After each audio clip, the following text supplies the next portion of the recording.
أعوذ بالله من الشيطان الرجيم. بسم الله الرحمن الرحيم. وإذا أردنا أن نهلك قرية أمرنا مترفيها ففسقوا فيها فحق عليها القول فدمرناها تدميرا.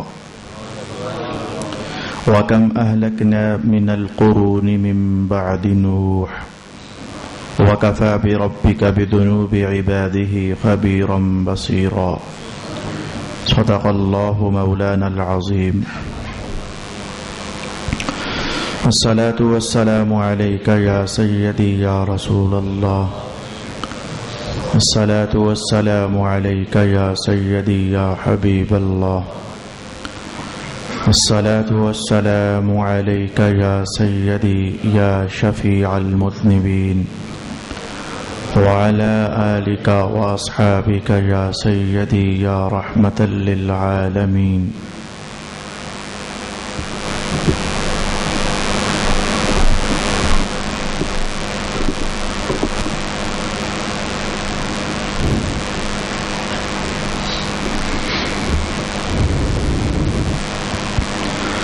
اور جب ہم کسی بستی کے لوگوں کو ہلاک کرنے کا ارادہ کرتے ہیں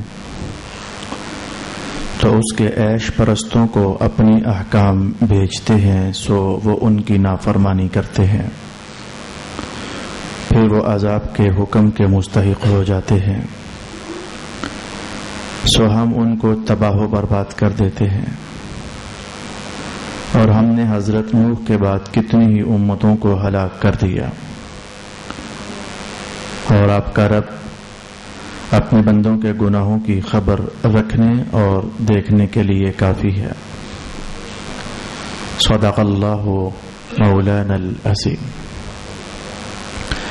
تلاوت کردہ آیت کریمہ میں اللہ رب العالمین نے کسی بھی قوم اور کسی بھی بستی میں اللہ کا عذاب اترے تمام تر اسباب میں سے ایک سبب یہاں ارشاد فرمایا ہے۔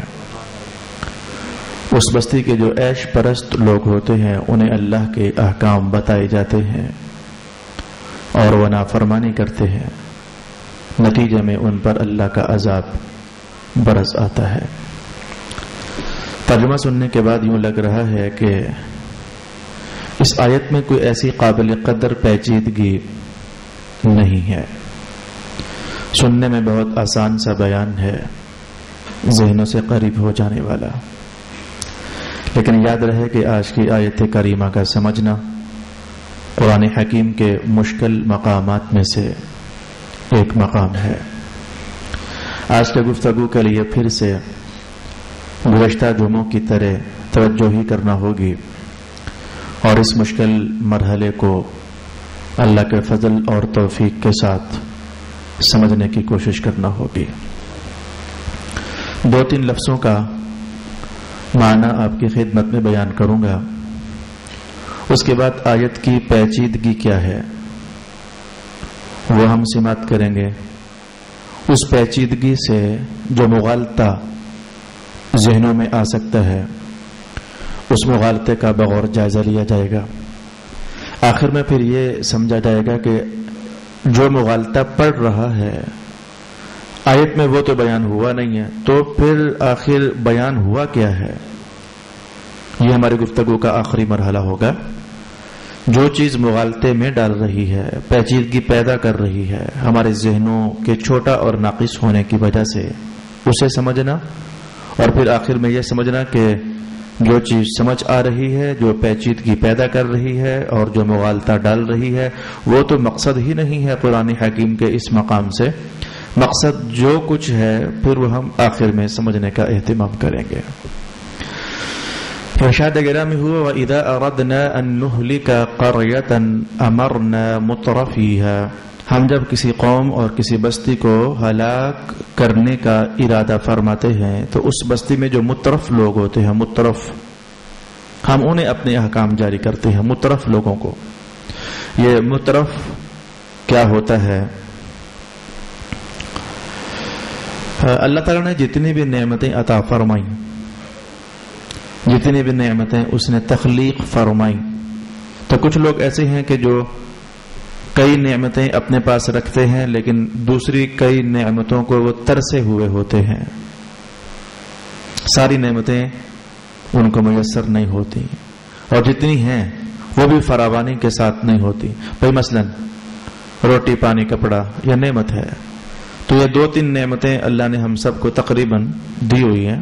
ہم میں سے کوئی بھی زندگی گزری ہے اس کی زبانوں سے بھوکا اور پیاسا نہیں سویا اور فاقہ کی نوبت اس پر نہیں آئی۔ تو یہ 2-4 نعمتیں چلو ہوئیں، آنکھ دیکھ رہی ہے نعمت ہے، زبان بول رہی ہے نعمت ہے، یہ ساری نعمتیں۔ لیکن کئی نعمتیں ایسی ہیں جن کو وہ لوگ ترسے ہوئے ہیں کہ اللہ تعالی ہمیں اپنا گھر ہی دے دے، رب کریم ہمیں گاڑی ہی عطا فرما دے۔ کتنے لوگ ایسے ہیں جن کو میں جانتا ہوں 20-20 سال ان کی شادیوں کو ہو گئے لیکن وہ ترس گئے ہیں گھر میں کسی چھوٹے بچے کی چیخ پکار سننے کے لیے۔ اللہ نے نہ ان کو بیٹا دیا نہ ان کو بیٹی دی۔ تو کچھ لوگ ہوتے ہیں جو بہت سی نعمتیں حاصل کرنے کے باوجود بہت سی کئی اور نعمتیں ہوتی ہیں جن کو ترس رہے ہوتے ہیں، اور کچھ لوگ ایسے ہوتے ہیں کہ جنہیں اللہ نے نعمتیں عطا فرمائیں اور یوں عطا فرمائیں کہ وہ کسی بھی نعمت کے لیے ترس نہیں گئے۔ بھئی آپ سمجھیں، جس نعمت کا بھی نام لوگے تو ان کے پاس ہیں، یا پھر وہ حاصل کر سکتے ہیں، فوراً گئے جا کر لے آئے۔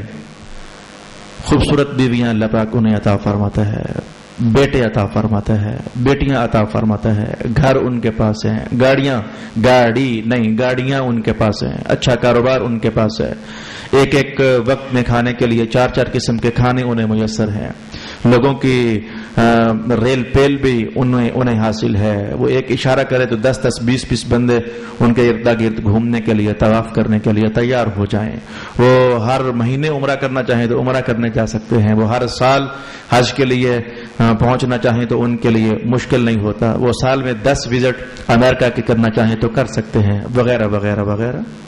تو ان کے لیے کوئی نعمت بھی حاصل کرنا مشکل نہیں ہوتا۔ اگر کوئی بندہ اس پوزیشن میں ہو کہ جس کے پاس ساری نعمتیں ہیں اور کسی نعمت کا حاصل کرنا بھی اس بندے کے لیے مشکل نہ ہو، تو ایسے بندے کو قرآن حکیم کی زبان میں مترف کہا جاتا ہے۔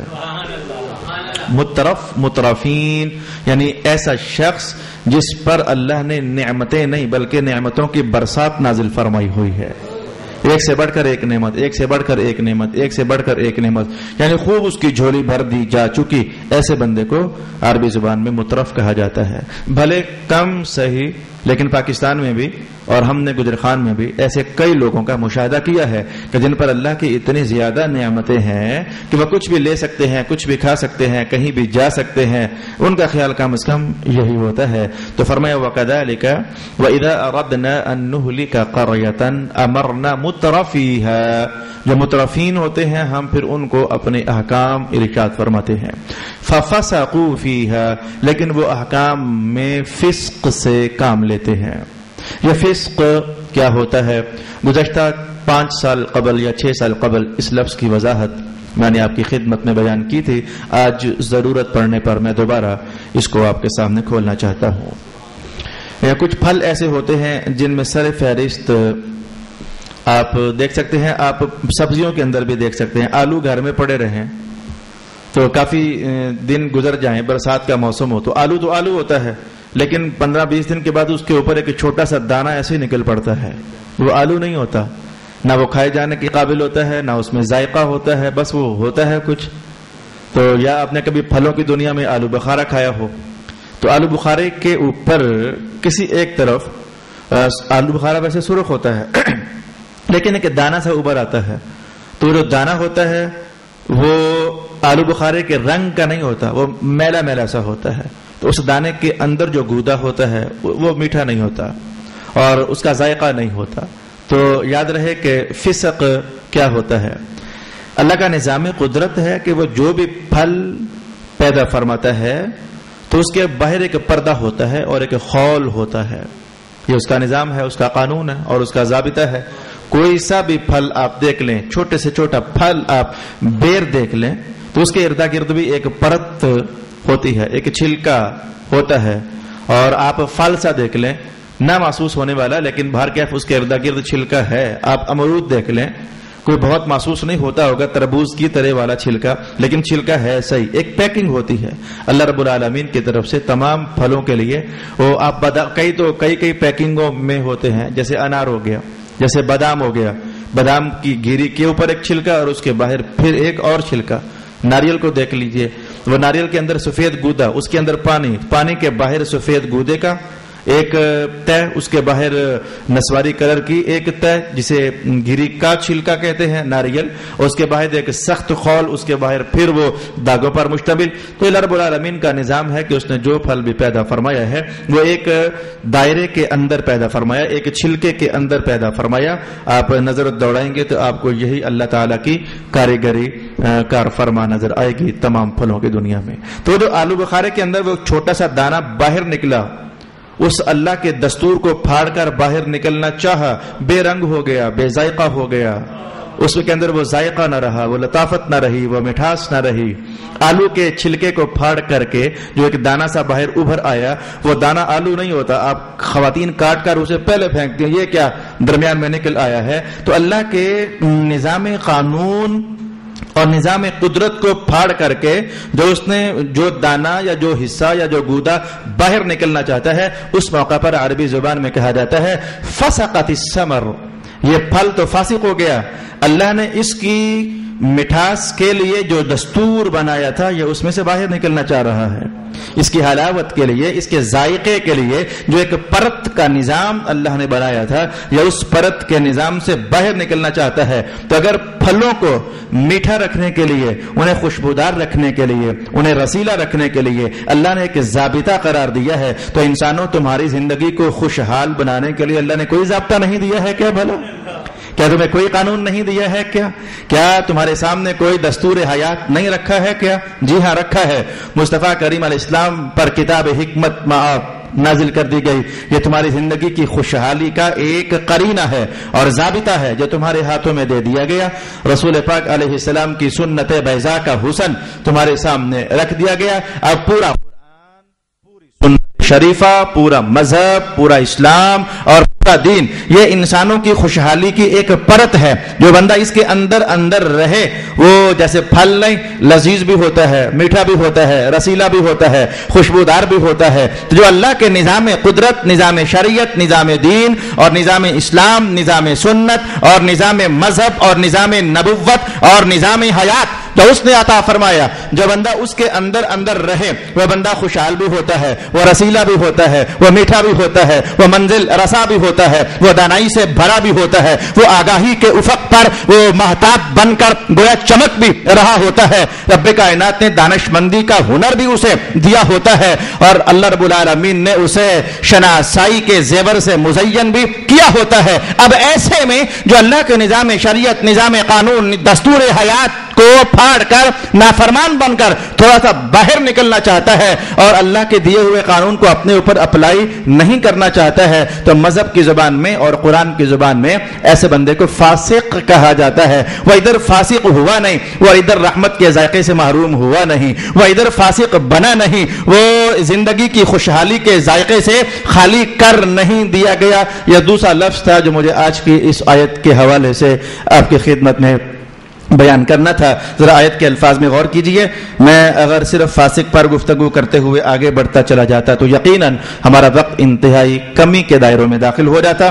رب کائنات نے ارشاد فرمایا، اور جب ہم ارادہ کرتے ہیں کہ ہلاک کر دیں کسی بستی کو تو ہم حکم جاری کرتے ہیں اس کے عیش پرستوں کو، تو وہ نافرمان ہو جاتے ہیں، فسقو نافرمان ہو جاتے ہیں، تو ان پر پھر اللہ کا قول ثابت ہو جاتا ہے، تو ان پر عذاب آتا ہے، تو پھر وہ مار دیے جاتے ہیں. ابھی تک ہم صرف ترجمہ ہی سماعت کر پائے اور ایک دو لفظوں کی وضاحت سماعت کر پائے. اب توجہ کو حاضر رکھتے ہوئے مجھے ہولے ہونا ہے. اس بار اللہ کا کرنا ایسا ہوا کہ رمضان المبارک کے چاروں جو ہیں مشکل اسباق ہی ہمارے لیے رہے، ورنہ حسن اتفاق کئی بار بنا ہے کہ ادھر رمضان کا چاند طلوع ہو جائے اور ادھر قرآن حکیم میں کوئی میٹھا سا عنوان بھی چل پڑتا ہے جو لوگ چاہتے ہیں کہ ہم سنیں. لیکن اب ظاہر ہے کہ میں کیا کروں، میری مجبوری ہے. تسلسل کے ساتھ ہم جس طرف بڑھ رہے ہوتے ہیں، جو آیت ہمارے سامنے ہوتی ہے اسے باہر کے سمجھنے کا اہتمام تو کرنا ہوتا ہے. تو آئیے میں آیت کی پیچیدگی آپ کو بیان کرنے لگا ہوں. یہ تو سننے میں آیا تھا اور ہے بھی، اور قرآن حکیم اور حدیث شریف بھری ہوئی ہے کہ اللہ کی رحمت بخشش کے بہانے ڈھونڈتی ہے. یہ بات تو سننے میں بھی آئی، سیکھنے میں بھی آئی، پڑھنے میں بھی آئی. میں اس پر آپ کو وقت کے آخر میں کچھ مثالیں بھی پیش کر دوں گا. لیکن آج کوئی عجیب سی بات سامنے آ رہی ہے کہ اللہ کی رحمت جیسے میں نے کہا کہ بخشش کے بہانے ڈھونڈتی ہے، تو کیا اللہ لوگوں کو عذاب دینے کے بھی بہانے ڈھونڈتا ہے؟ کیا اللہ تعالیٰ لوگوں کو پھنسانے کے بھی بہانے ڈھونڈتا ہے؟ یہ عنوان قرآن میں بیان نہیں کیا گیا کہ آپ سمجھیں کہ قرآن میں یہ بیان نہیں کیا گیا. ہماری ناقص فہم ایک دم سے مارچ کر رہی ہے ادھر کہ لگ یوں رہا ہے کہ جیسے قرآن حکیم یہ بتا رہا ہے کہ جیسے اللہ کی رحمت بخشش کے بہانے ڈھونڈتی ہے، ایسے ہی اللہ تعالیٰ لوگوں کو عذاب کے بھی بہانے ڈھونڈتا ہے. ہمارا ذہن ناقص کچھ ان خیالوں میں گم ہونا چاہ رہا ہے. ذرا آیت کے الفاظ میں غور کیجئے. یہ پہلے ہم پیچیدگی سمجھیں گے تو ہی پھر اس کا علاج سمجھیں گے نا. علاج تو آسان ہے لیکن پیچیدگی پہلے سمجھیے. رب کائنات نے کہا ہم جب کسی کو ہلاک کرنا چاہتے ہیں تو جو قوم کے سرمایہ دار ہوتے ہیں ہم انہیں حکم دیتے ہیں تو وہ فاسق ہو جاتے ہیں. امرنا، ہم انہیں حکم دیتے ہیں تو وہ گناہگار ہو جاتے ہیں. تو پھر جب گناہگار ہوتے ہیں تو ہم انہیں عذاب دے دیتے ہیں. تو لوگوں کو عذاب دینے کے لیے اللہ نے ایک بہانہ بنایا. قرآن حکیم سے انسانی ناقص عقل یہ سمجھ رہی ہے یہ جو بہانہ بنا، یہ سارے غلط الفاظ ہے، غلط تقریر ہے جو انسانی ذہن سمجھ سکتا ہے. الفاظ میں پھر غور کیجئے. ہم جب کسی کو ہلاک کرنا چاہتے ہیں تو ہم پھر حکم جاری کرتے ہیں. سرمایہ دار جو ہوتے ہیں وہ نافرمان ہو جاتے ہیں تو پھر ہم انہیں عذاب دے دیتے ہیں. تو ہم جب عذاب دینے کا ارادہ کرتے ہیں تو درمیان میں بہانہ ہوتا ہے سرمایہ داروں کا. انہیں ہم حکم جاری کرتے ہیں تو وہ پھر نافرمان ہو جاتے ہیں تو پھر ہم عذاب دے دیتے ہیں. تو ہم عذاب دینا چاہتے ہیں تو ایسا کرتے ہیں. ہم جب عذاب دینا چاہتے ہیں تو پھر ایسا کرتے ہیں کہ سرمایہ داروں کو درمیان میں ڈالتے ہیں، وہ نافرمانی کرتے ہیں تو پھر جناب ہم عذاب دے دیتے ہیں. حالانکہ فوراً جو سمجھ آتی ہے اللہ ارادہ کرتا ہے پھر سرمایہ داروں کو درمیان میں ڈالتا ہے تو عذاب دیتا ہے. اگر وہ ارادہ نہ کرے عذاب دینے کا، سرمایہ داروں کو درمیان میں نہ ڈالے، وہ نافرمان نہ ہو تو وہ عذاب بھی نہ دے. اگر سرمایہ داروں کی نافرمانی کی وجہ سے عذاب تک کوئی قوم پہنچی ہے تو اللہ نے قوم کو عذاب دینے کا ارادہ فرمایا ہوا تھا تو درمیان میں سرمایہ داروں کی آڑ پیدا کر دی کہ بھئی ان کے بہانے باقیوں کو بھی عذاب دے دیا جائے. یہ وہ غلط ترین مفہوم ہے جو اس مقام سے سمجھا جاتا ہے اور مفسرین نے بیان فرمایا ہے. اسی لیے تو میں آج آپ کے سامنے بیان کر رہا ہوں. ائمہ تفسیر نے اس غلط ترین معنی کو بیان کیا ہے کہ دکھنے میں، سمجھنے میں، سوچنے میں ایک دم سے انسانی عقل ادھر جا رہی ہے کہ جب اللہ تعالیٰ کسی قوم کو عذاب دینے کا ارادہ کرتا ہے تو ڈائریکٹ عذاب نہیں دے دیتا بلکہ درمیان میں ایک آڑ بنائی جاتی ہے. لفظ بہانہ بھی ذرا مشکل سا لگ رہا ہے مجھے. درمیان میں ایک آڑ بنائی جاتی ہے اور وہ آڑ یہ ہوتی ہے کہ سرمایہ داروں کو حکم ہوتا ہے، وہ نافرمان ہو جاتے ہیں تو نافرمان کرنے کے بعد پھر انہیں اللہ تعالیٰ عذاب میں مبتلا کر دیتا ہے. اعوذ باللہ من الشیطان الرجیم. اب اس مقام کو ہم نے سمجھنے کے لیے محدثین اور مفسرین کی آراء کی طرف متوجہ ہونا ہے تاکہ ہم یہ سمجھ پائیں کہ جو دکھنے میں سمجھ آ رہا ہے، جو سننے میں سمجھ آ رہا ہے، ویسی حقیقت ہے نہیں ہے. سمجھ ایک دم سے یہ آ رہا ہے کہ جب اللہ کسی قوم کو عذاب دینے کا فیصلہ فرما چکتا ہے تو ڈائریکٹ عذاب نہیں دے دیتا، وہ درمیان میں کوئی جواز بناتا ہے تاکہ اس جواز کی وجہ سے عذاب میں یا قوم کو عذاب کی لپیٹ میں لے لیا جائے. صلی اللہ علی حبیبہ محمد وعلی آلہ واصحابہ اجمعین. جواب کی طرف تو جو ہم بڑھیں گے ہی، لیکن یہ پیچیدگی اپنے مقام پر خود پیچیدہ ہے، مشکل ہے. یہ جو میں نے آپ کے سامنے بات رکھی، اس بات کو سمجھنا کہ واقعی اس میں تو یہ سمجھ آتی ہے کہ اللہ تعالیٰ وہ کوئی جواز بنا دیتا ہے کہ قوم کو عذاب میں مبتلا کر دیا جائے. یہ بات کا سمجھنا خود ایک واقعتاً مشکل مرحلہ ہے. جب آپ سمجھیے، ہم مسلمانوں کا عقیدہ یہ ہے کہ جو نسلیں ابھی تک پیدا نہیں ہوئیں، جو بچے ابھی تک پیدا نہیں ہوئے، ہمارے اللہ کے شان علم یہ ہے کہ ان کے پیدا ہونے سے پہلے ہی انہیں جانتا ہے. کس کی کتنی عمر ہوگی، کون کتنا رزق استعمال کرے گا، کون اچھے اعمال کرے گا، کون برے اعمال کرے گا، کون آخرکار جنت میں جائے گا، کون آخرکار دوزخ میں جائے گا. بلکہ ہم جو ہیں، جو پیدا ہو چکے ہیں، ہمارے آنے والے جتنے بھی کل رہ گئے، کسی کے 2 کل رہ گئے، کسی کے 10 کل رہ گئے، کسی کو 100 کل رہ گئے، ہمارے آنے والی زندگی کے جتنے بھی کل ہیں، ہمارا اللہ ان کلوں میں داخل ہونے سے پہلے ہی ہمیں جانتا ہے کہ ہم میں سے ہر ایک نے کل کیا کرنا ہے، اور پھر اگلے کل کیا کرنا ہے، اور پھر اگلے کل کیا کرنا ہے. اللہ تعالیٰ کو ہمارا سارا پتہ ہے. تو اللہ کے علم ازلی میں اس نے جتنی مخلوقات پیدا کرنی تھی وہ بھی اس کے علم میں ہے، ان مخلوقات نے کدھر جانا تھا وہ بھی اس کے علم میں ہے، ان مخلوقات نے کیا کرنا تھا یہ بھی اس کے علم میں ہے، ان مخلوقات میں سے کس نے اس کی تابعداری کرنی تھی یہ بھی اس کے علم میں ہے، ان مخلوقات میں سے کس نے اس کی نافرمانی کرنی تھی یہ بھی اس کے علم میں ہے. اللہ کا علم میں سارا کچھ ہے. ذرا ہمیں نہیں پتا ہوتا کہ آنے والے کال میں کس نے کیا کرنا ہے، بلکہ ہمیں تو یہ بھی نہیں پتا ہوتا کہ آنے والے کال میں ہم نے کیا کرنا ہے. آنے والے کل میں ہم نے کیا کرنا ہے یا آپ نے کیا کرنا ہے، ہمیں اس بات کا نہیں پتا ہوتا. لیکن اللہ تعالیٰ کو ہمارے متعلق، ہمارے بچوں کے متعلق، ہماری نسلوں کے متعلق، اور جو ہزاروں سال بعد مزید پیدا ہوں گے ان کے متعلق بھی، ان کی اول سے لے کر ابتدا تک سارا علم ہے کہ کون کیا کرنے والا ہے. بس یہاں تک بات آسان تھی. اب توجہ کرنا. وہ سیانے لوگ کہتے ہیں کہ چور کو پیدا ہوتے ہی مار دو. بھائی پتا ہوگا کہ یہ چور ہے پھر ہی ماریں گے نا. چور کو پیدا ہوتے ہی مار دو. وہ پتا تو لگے پتا کہ یہ بڑا ہو کر چور بنے گا تو اسے مار دیا جائے. یہ ہمیں نہیں پتا ہوتا، اللہ تعالیٰ کو پتا ہوتا ہے. اللہ اس بات پر قادر ہے کہ جو بچہ آج پیدا ہوا وہ جانتا ہے کہ یہ تو بہت بڑا بدماش ہے، تو اللہ اسے عذاب میں مبتلا کر دے، مار دے، ختم کر دے، بلکہ پیدا ہی نہ کرے. اللہ اس بات پر قادر ہے، اسے پتا جو ہے. اور وہ یہ جانتا ہے کہ کون کون بچے بڑے ہوں گے، اطاعت گزار ہوں گے، کوئی علی حجویری بنے گا، کوئی غریب نواز بنے گا، کوئی میرا علی شاہ. یہ ساری باتیں اسے پتا ہے. تو ایسے بچوں کو پیدا کرے اور خوب اور اس طرح کے بہت سارے پیدا کر دے. تو جن کے بارے میں اللہ جانتا ہے، ذہن میں قریب کرنا چاہتا ہوں انشاءاللہ اللہ ہماری مدد کرے گا. اس عنوان کو سمجھنے کے لیے اللہ کی مدد نازل ہوگی انشاءاللہ العزیز. تو جن بچوں کے بارے میں اللہ جانتا ہے یہ بڑے ہو کر نافرمان بنیں گے، تو انسانی عقل تھوڑی دیر کے لیے سوچ تو لیتی ہے نا کہ اللہ انہیں پیدا ہی نہ کرتا، یا پھر پیدا کر دیا تو جوانی تک ہی نہ لے جاتا، یا پھر انہیں بچپن ہی میں مار دیتا، اڑا دیتا، تاکہ وہ بڑے ہو کر نافرمان نہ ہوتے، بدماش نہ ہوتے، لٹیرے نہ ہوتے، کافر نہ ہوتے، وغیرہ وغیرہ. تو انہیں اللہ ختم کر دیتا. ہمیں نہیں پتا، اللہ کو تو پتا ہے نا. اللہ کو تو پتا ہے نا کہ یہ بدماش ہیں، انہیں مار دیا جائے.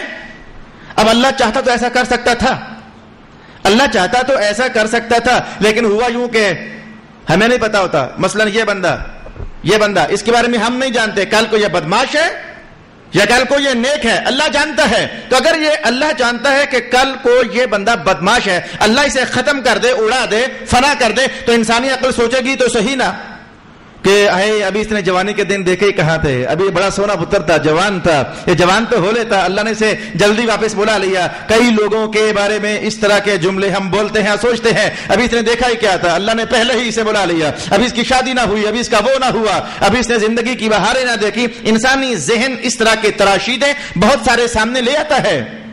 اب مولا کائنات جانتا ہے کہ اگر کچھ بدماشوں کو یا سارے بدماشوں کو ان کی جوانی اور بدماشی کا وقت آنے سے پہلے میں نے اڑا دیا، ختم کر دیا، تو یہ لوگ تو پھر کئی باتیں کریں گے، سوچیں گے کہ اللہ نے اسے جلدی بلا لیا، اس کو موقع ہی نہ دیا گیا، اس نے بہاریں کہاں دیکھی تھی، اس نے زندگی کے شادابیاں محسوس ہی کہاں کی تھی، تو یہ اچھا نہیں ہوا. انسانی ذہن سوچتا ہے اچھا نہیں ہوا، ابھی اسے جینا چاہیے تھا. تو رب کائنات نے کہا ہاں میں جانتا ہوں کہ میرے بندے ایسا سوچیں گے، میں جانتا ہوں جیسے اس کے بارے میں جانتا ہوں یہ گندا تھا، میں ایسے ہی جانتا ہوں کہ میرے بندے اگر میں نے ایسے تماموں کو اڑا دیا تو میرے بندے سوچیں گے ابھی اس نے دیکھا ہی کیا تھا. تو ہم چاہتے ہیں کہ ہمارے بندے ہمارے متعلق اپنا ایمان خراب نہ کریں. اب میں یہاں سے یو ٹرن لے کر واپس آ رہا ہوں، سبق ہمارا حل ہو گیا. ہم چاہتے ہیں کہ ہمارے بندے ہمارے متعلق غلط فہمیوں میں مبتلا نہ ہو. تو مولا پھر تو نے کیا اہتمام کیا؟ فرمایا کہ وہ جو ہم جان رہے ہوتے ہیں کہ یہ نافرمان ہیں، ہم ایسا کرتے ہیں کہ ان کی نافرمانی لوگوں کے سامنے بھی لے آتے ہیں. جن کو ہم نے بہت ساری نعمتیں عطا فرمائی، ہم جانتے ہیں کہ وہ نافرمان ہیں، ہم ایسے ہی ان کو اڑا نہیں دیتے، بلکہ ایسا کرتے ہیں ہم نبی بھی جوا دیتے ہیں. پھر ہم ان نبیوں کے ذریعے انہیں احکام دیتے ہیں. جس اللہ نے تمہیں اتنا نوازا اس کی بات مانو. ہم تو جان رہے ہوتے ہیں یہ بدماش ہے, یہ کافر ہے, اسے ختم کر دینا چاہیے. ہم تو جان رہے ہوتے ہیں, لوگوں کو نہیں پتا ہوتا, وہ رنگ برنگی باتیں سوچ سکتے ہیں, تو ہم پھر ان کو دکھانے کے لیے وہ پورا پروسیس سامنے لے آتے ہیں. ہم پہلے سے جانتے ہیں یہ نافرمان ہے, ہم پھر نبی بھجواتے ہیں, کتابیں نازل کرتے ہیں, ان تک احکام پہنچاتے ہیں, پھر ان سے کہتے ہیں چلو بھائی جس نے تمہاری جھولیاں بھری اس کی بات مانو, اس کی تابع داری کرو, تو وہ تابع داری نہیں کرتے. ہم تو پہلے بھی جان رہے ہوتے ہیں, لیکن جب لوگوں کو پتا چل جاتا ہے اللہ نے اسے اتنا نوازا یا پھر بھی نافرمان ہے, تو پھر لوگوں کے دلوں سے بھی آواز یہی آتی ہے مولا اڑا دے, اے اللہ اسے ختم کر دے. پھر ہم اسے ختم کر دیتے ہیں. بس یہی بات تھی رب کائنات نے کہا جو عیش پرست لوگ ہوتے ہیں, ہم جب ہلاکت کا ارادہ فرماتے ہیں تو انہیں اپنے احکام پر عمل کی دعوت دیتے ہیں. جب وہ نافرمانی کرتے ہیں تو لوگ بھی دیکھ لیتے ہیں, تو پھر ہم انہیں عذاب میں مبتلا کر دیتے ہیں. تو ہمیں کیا سمجھ آئی؟ وجہ یہ نہیں ہوتی, اس پورے عنوان کی وجہ یہ نہیں ہوتی کہ اللہ لوگوں کو عذاب میں مبتلا کرنے کے بہانے اور ہیلے اور آڑے لیتا ہے, بلکہ وجہ یہ ہوتی ہے کہ اس کے علم میں جو شے ہوتی ہے لوگوں کو سمجھ نہیں آ رہی ہوتی, وہ اعتراضات کر سکتے ہیں, تو اللہ اپنے علم میں ازلی کا لوگوں پر انکشاف فرما دیتا ہے. پھر اللہ کے علم کے ساتھ ساتھ لوگوں کی آواز بھی یہی ہوتی ہے, اسے اڑا ہی دیا جانا چاہیے تھا. رب کائنات نے کہا جب ادھر سے ہمارا علم بھی یہی کہہ رہا ہوتا ہے, لوگوں کے دلوں کی آواز بھی یہی ہوتی ہے, تو یہ لوگوں کا دکھانا, یہ تو ایک دکھانا تھا, اصل میں علم ازلی کا پورا ہونا تھا. تو عیش پرستوں کی نافرمانی کی وجہ سے ہم لوگوں کو عذاب میں مبتلا کر دیتے ہیں. شریعت صرف عیش پرستوں کے لیے تو نہیں ہوتی, شریعت صرف سرمایہ داروں کے لیے تو نہیں ہوتی. اللہ تعالیٰ یوں ارشاد کیوں نہیں فرماتا؟ ہم جب لوگوں کو ہلاک کرنے کا ارادہ کرتے ہیں تو ہم لوگوں کو احکام جاری کرتے ہیں, پھر وہ نافرمانی کرتے ہیں تو پھر ہم انہیں عذاب میں مبتلا کر دیتے ہیں. یہ صرف لوگوں کا حوالہ ہوتا, سرمایہ داروں کا حوالہ نہ ہوتا. شریعت, مذہب, دین, اسلام کیا صرف سرمایہ داروں کے لیے ہوتا ہے؟ نہیں نا. تو اس پر ائمہ تفسیر نے کہا کہ باقی سارے بھی لوگ ہیں, لیکن جو سرمایہ دار قسم کے لوگ ہوتے ہیں ان پر چونکہ اللہ کی نعمتیں زیادہ, تو ان پر اللہ کا شکر ادا کرنا زیادہ واجب ہوتا ہے. تو جن پر اللہ کا شکر زیادہ ادا کرنا واجب ہوتا ہے تو اللہ مخاطب بھی گویا انہیں کرتا ہے, بتاؤ بھائی تمہیں تو ہم نے سب کچھ دیا, پھر بھی ہماری بات نہیں مانتے ہو. وَإِذَا أَرَدْنَا أَن نُهْلِكَ قَرْيَةً أَمَرْنَا مُتْرَفِيهَا فَفَسَقُوا فِيهَا. اس آیت کو سمجھنے کے لیے دو جہتیں ائمہ تفسیر نے اور بھی ارشاد فرمائی ہیں, لیکن میں اسی پر اکتفا کرتے ہوئے صرف یہ اشارہ دوں گا کہ اللہ تعالی لوگوں کو عذاب میں مبتلا کرنے کے بہانے نہیں ڈھونڈتا, نہیں بناتا, آڑے نہیں لیتا. البتہ یہ ہے کہ وہ لوگوں, اللہ کی رحمت لوگوں کو رحمت اور بخشش دینے کے لیے بہانے ڈھونڈتی ہے. چھوٹی چھوٹی بات پر بڑی بڑی عطائیں, چھوٹے چھوٹے عمل پر بڑی بڑی عطائیں, اس کی ڈھیروں مثالیں ہمارے مذہب کے اندر اور ہمارے اسلام کے اندر موجود ہیں. میں اگر چاہو تو کیا یہ حدیث کے الفاظ آپ کو سنا دوں کہ ایک بار میں نے گزشتہ زمانوں میں حدیث کہی تھی کہ حضور پاک ارشاد فرماتے ہیں, یہ سورۃ الحشر کی جو آخری 3 آیتیں ہیں, اعوذ باللہ السمیع العلیم من الشیطان الرجیم, بسم اللہ الرحمن الرحیم, هو اللہ الذی لا الہ الا هو عالم الغیب والشہادہ هو الرحمن الرحیم, هو الله الذي لا إله إلا هو الملك القدوس السلام المؤمن المهيمن العزيز الجبار المتكبر سبحان الله عما يشركون, هو الله الخالق البارئ المصور له الأسماء الحسنى يسبح له ما في السماوات والأرض وهو العزيز الحكيم. کتنا ٹائم لگا؟ 45 سیکنڈ لگ بھگ, اس سے زیادہ نہیں. کتنے کی محنت ہوئی؟ جتنی محنت اگر اسی حساب سے ملنا چاہیے تھا نا, لیکن میں نے کہا وہ تو چاہتا ہے چھوٹی چھوٹی بات پر بخش دیا جائے, چھوٹے چھوٹے عنوان پر بخش دیا جائے. یہ دیکھو, جس حضور فرماتے ہیں جس نے صبح کو یہ پڑھا تو شام تک 70,000 فرشتے اس کی بخشش کی دعا کرتے ہیں. اس دن میں اگر وہ بندہ مر جائے تو اللہ اسے مقام شہادت عطا فرماتا ہے. شام پڑھے تو جو شخص پھر یہ پڑھ لے تو رات بھر اس کے لیے 70,000 فرشتے بخشش کی دعا کرتے ہیں, اور رات بھر میں اگر وہ شخص مر جائے تو اللہ تعالیٰ اس کی موت کو شہادت کی موت عطا فرما دیتا ہے. کل ایک جگہ کے درس حدیث میں نے یہ حدیث بھی لوگوں کے سامنے رکھی تھی. آج کا عنوان بھی بن رہی ہے کہ رسول پاک علیہ السلام فرماتے ہیں کہ جو شخص دل میں ارادہ رکھے, اے اللہ میں میدان جہاد میں جہاد کرتے کرتے شہید ہونا چاہتا ہوں, تو پھر ایسا ہو نہ سکے ارادہ تھا, چاہت تھی, اس کا عزم مصمم تھا, نیت مستحکم تھی, لیکن ایسا موقع بن نہ سکا. تو یہ دیکھو, جب موقع نہیں بن سکا تو مقام شہادت اسے پھر نہیں ملنا چاہیے کہ وہ کون سا کوئی میدان میں گیا ہے, کون سا کوئی لڑا ہے, جان کا نذرانہ پیش کیا ہے. لیکن میں نے کہا رحمت بہانہ میں جویت, اللہ کی رحمت بہانے ڈھونڈتی ہے لوگوں کو بخشنے کے لیے. تو وہ مرا نہیں ہے جہاد میں جا کر, لیکن حضور فرماتے ہیں وہ بستر مرگ پر اپنے گھر بھی مر گیا نا تو اللہ تعالیٰ فرشتوں سے کہتا ہے یہ چاہتا تو تھا نا کہ شہید ہو جاؤں, دے دو شہادت, تمہارا کیا جاتا ہے. اللہ تعالیٰ اسے گھر بیٹھے بیٹھائے مقام شہادت پر فائز فرما دیتا ہے. چونکہ اس سے ہٹ کر اور بہت ساری مثالیں حدیثیں ہم سنتے رہتے ہیں. میں ایک حدیث سنا کر کے تو پھر میں بات کو سمیٹنا چاہوں گا. اس پر تو سینکڑوں مثالیں ہیں کہ اللہ کی رحمت بندوں کو بخشنے کے بہانے تلاش کرتی ہے, بس چھوٹی چھوٹی بات پر بخشش بانٹ دی جاتی ہے. مثلا یہ دیکھیں حدیث کے الفاظ, قال رسول اللہ صلی اللہ علیہ وآلہ وسلم الجمعۃ حج المساکین, غریب لوگوں جمعہ پڑھا کرو, اللہ جمعہ پڑھنے پر تمہیں حج کا ثواب عطا فرما دے گا. اور صرف یہ تو ایک حج پر مجھے حدیث کے الفاظ پڑھے. میں ایک اور بتا دیتا ہوں, حضور نے فرمایا نہیں تھا کہ وہ بچے جن کے والدین زندہ ہیں تو وہ پیار سے ایک نظر اگر اپنے والدین کے چہرے پر ڈالتے ہیں, پیار سے ایک نظر, من نظر الی والدیہ نظرۃ رحمۃ, وہ پیار سے ایک نظر اپنے ماں اور باپ کے چہرے پر ڈالیں, لہو حجتان مبرورتان, اللہ انہیں 2 مقبول حجوں کا ثواب عطا فرما دیتا ہے. اس پر تو ڈھیروں روایات اور ڈھیروں احادیث سنی جا سکتی ہیں کہ رحمت خداوند بہانہ میں جویت, کہ اللہ کی رحمت بندوں کو بخشنے کا بہانہ تلاش کرتی ہے. البتہ وہ بندوں کو عذاب میں مبتلا کرنے کے لیے بہانہ نہیں ڈھونڈتا. حتی الامکان یہی ہوتا ہے مذہب کی آواز کہ بندہ بچ سکتا ہے تو بچ جائے, بچ جائے, بچ جائے اور بچ جائے. وآخر دعوانا ان الحمد للہ رب العالمین.